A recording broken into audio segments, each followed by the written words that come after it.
Think twice before lending money to anyone, even your closest friend or family member. It's a decision that could change everything. Hello, today we're diving into the murky waters of personal loans and the psychological toll they take on our relationships. As a clinical psychologist with over 15 years of experience, I've seen firsthand how money can tear apart even the strongest bonds. So let's explore why lending money is rarely as simple as it seems. Have you ever lent money to someone, only to find yourself lying awake at night, wondering if you'll ever see that cash again? You're not alone. The truth is, when we lend money, we're not just handing over currency, we're creating an emotional bond, one that's often far more complex than we realize. Let's start with a simple fact. It's never just money. When you lend money to someone, you're not simply transferring funds from one account to another. You're creating a psychological contract, one that's loaded with expectations, hopes, and often unspoken rules. The lender, that's you, expects repayment. It seems straightforward, doesn't it? But for the borrower, it's a different story entirely. Imagine for a moment. Your friend Sarah comes to you, tears in her eyes, saying she can't make rent this month. You, being the good friend you are, lend her the money. In that moment, Sarah feels immediate relief. The weight of her financial burden lifts, if only temporarily. But here's the catch. That relief can be deceiving. It can make the borrower feel like the problem is solved, when in reality, it's just been postponed. Now let's pause for a moment. Think about a time when you've been in Sarah's shoes. Remember that feeling of relief? It's powerful, isn't it? But it's also dangerous, because in that moment of relief, the urgency to repay often fades into the background. This brings us to the impact on personal relationships. Lending money does not just affect our wallets. It can fundamentally change how we interact with each other.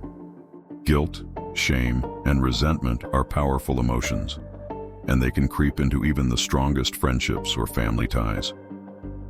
Have you ever felt awkward around someone who owes you money? Or felt a pang of guilt when you see someone you owe? That's the emotional toll of lending at work. It creates an imbalance in the relationship. The lender, whether they intend to or not, suddenly has power. They've done a favor, and now they're owed something. The borrower, on the other hand, feels obligated. Every interaction becomes colored by this debt, this unresolved tension.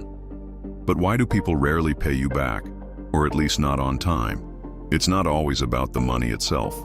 Often it's about a lack of financial responsibility, self-sabotage, or even denial. Some borrowers might think, if they lent me money, they probably don't need it back right away. It's a convenient justification, one that allows them to postpone repayment without feeling too guilty.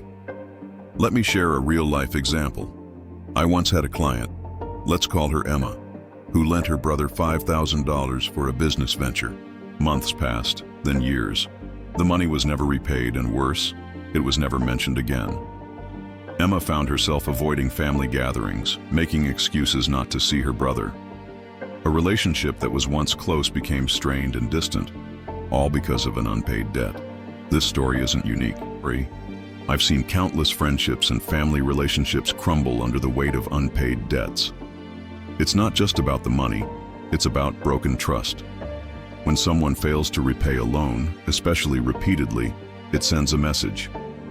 I don't value our relationship enough to prioritize this debt. So what can we do? How can we help our loved ones without risking our relationships and our peace of mind? The answer might be simpler than you think. Help without actually lending money. Instead of cash, offer assistance in kind. If a friend is struggling to make ends meet, consider buying them groceries or giving them a ride to work. If a family member needs help finding a job, offer to review their resume or connect them with your professional network. These acts of kindness can be just as impactful as a loan, but without the emotional baggage that comes with lending money. But what if you still feel compelled to lend? Here's a rule of thumb. Only give money you're willing to lose. Treat it as a gift, not a loan. This mindset can prevent resentment from building up if the money isn't repaid. It allows you to maintain your peace of mind, knowing that you've helped someone without expecting anything in return. As we wrap up, I want you to consider this. Choosing not to lend money is not selfish. It's an act of self-preservation and relationship maintenance. Lending might seem noble in the moment, but the potential emotional toll is enormous.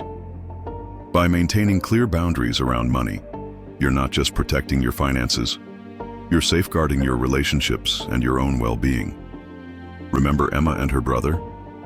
Their story didn't have to end that way. If Emma had offered help in other ways, or if she had given the money as a gift without expectation of repayment, their relationship might have remained intact. It's a harsh lesson, but an important one. So, the next time someone asks you for a loan, pause. Take a deep breath. Consider the potential consequences, not just financial, but emotional and relational. Ask yourself, is this worth risking our relationship? Is there another way I can help? In the end, your peace of mind and your relationships are far more valuable than any amount of money. Choose wisely, and remember, it's never just about the money. I'd love to hear your thoughts and experiences. Have you ever lent money to a friend or family member? How did it affect your relationship? Share your stories in the comments below, and don't forget to subscribe for more insights into the psychology of everyday life. Until next time, reminding you to think twice before you lend. Your relationships will thank you.